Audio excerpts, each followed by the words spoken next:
এখানে বলা হচ্ছে বি বাহু বিশিষ্ট একটা বর্গ আছে যেটা ও এ বিসি বর্গ, এবং এটা ও এ এবং ওসি কে অক্ষ ধরে আমাদের দেখাতে হবে যে বর্গটির পরিবৃত্তের ইকুয়েশন হচ্ছে এটা। সো আমরা যদি অক্ষ অবস্থা আঁকার চেষ্টা করি, আমাদের বলা হচ্ছে ও এ বিসি একটা বর্গ।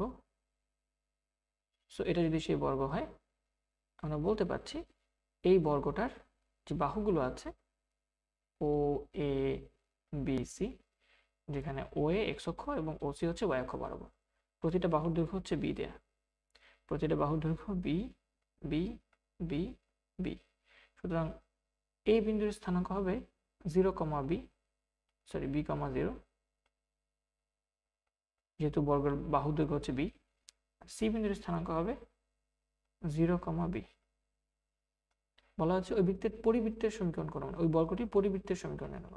তাহলে ওই বর্গের পরিবৃত্ত মানে হচ্ছে বর্গটা প্রতিটা শীর্ষ দিয়ে যাচ্ছে, যেটা সেটা।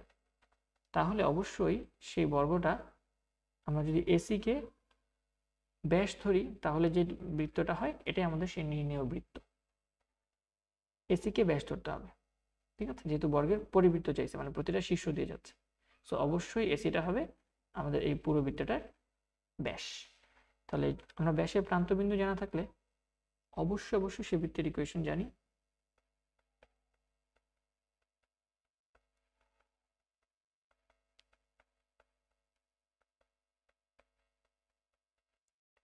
তাহলে এক্স মাইনাস এক্স ওয়ানের মান হচ্ছে বি, এক্স টুর মান হচ্ছে 0,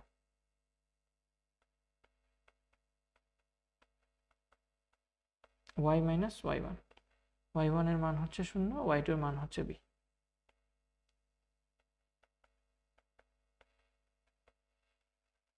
এখন গুণ করার চেষ্টা করলে x square minus B x, y square minus B Y.